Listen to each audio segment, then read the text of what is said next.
Hello. It's the first time that I stand in front of so many people, so I'm a bit nervous.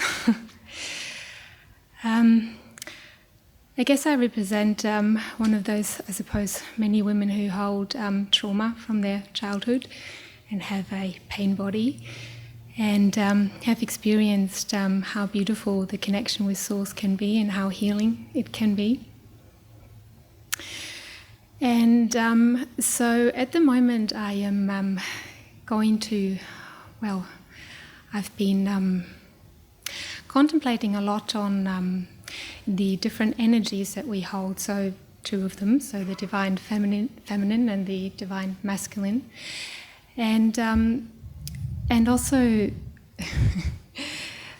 how much separation it really causes in this world, and how much conditioning there is on the what is feminine and what is masculine. And so Eckhart and also you talk about the one consciousness, the oneness, the one universal energy that we draw from, and yet still we also talk about yin and yang.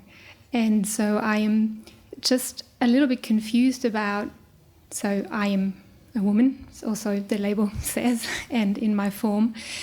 And so I'm asking myself, when I draw from Source, is it that I draw from the yin as a woman, or is it that I draw from yin and yang? Is there no difference? Is it just a difference in the form, how I express it? So I'm really kind of like fascinated by this question of what is the unconditioned yin and what is the unconditioned yang? The Source is neither yin or yang. Your being is neither female or male. The Source, you can say, is a nothingness. It's nothing. Yet it's potential of everything. So the yin and the yang is the manifestation of form. So form is dual. The non-dual, the unmanifested, is formless. Absolutely formless. Yet manifests itself as duality, as form. So when we draw from the Source, we don't draw a yin and we don't draw a yang. We draw from the vastness of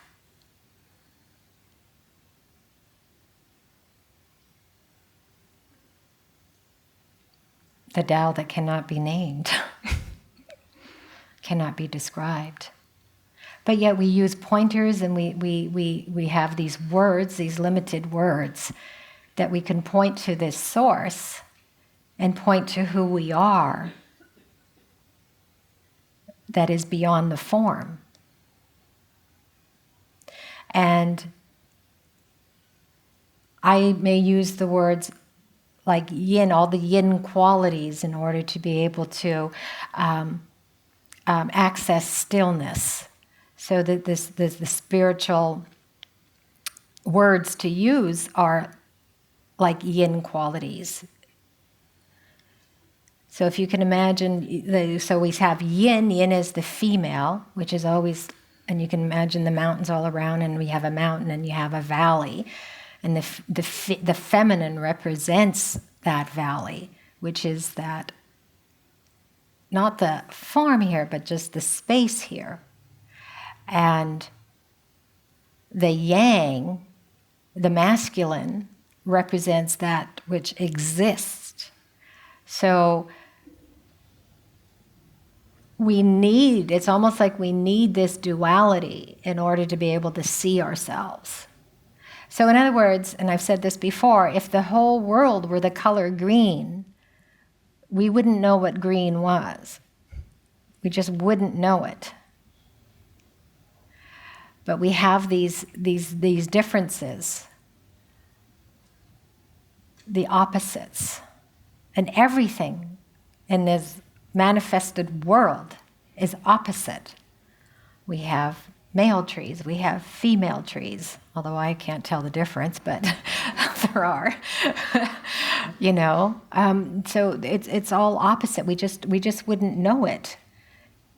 We wouldn't know this flower from a different flower. We wouldn't know you from me if we just all looked the same. If we were all green.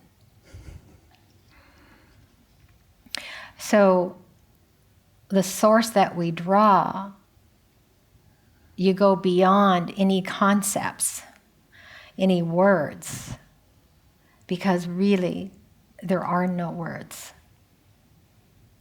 to truly describe the unmanifested, the formless dimension of the source of stillness. But yet, all this describes it all too at the same time. And the beauty behind that. So the beauty is that this stillness coming through that form, the energy, which is the purest. You can say it's still form. Energy is still form. So our life energy is still form, but it's the purest life form arising from the source of emptiness, nothingness. Sometimes it's called.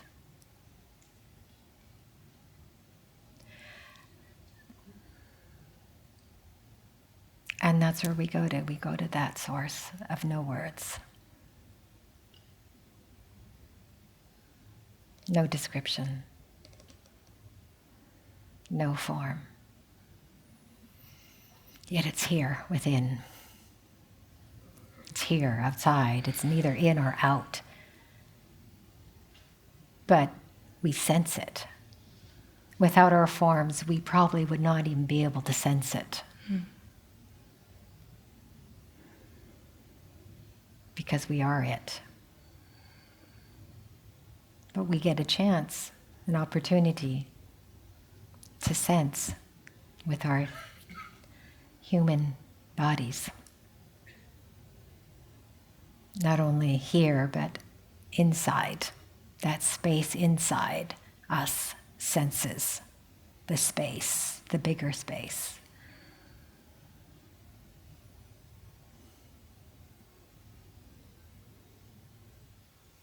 Thank you.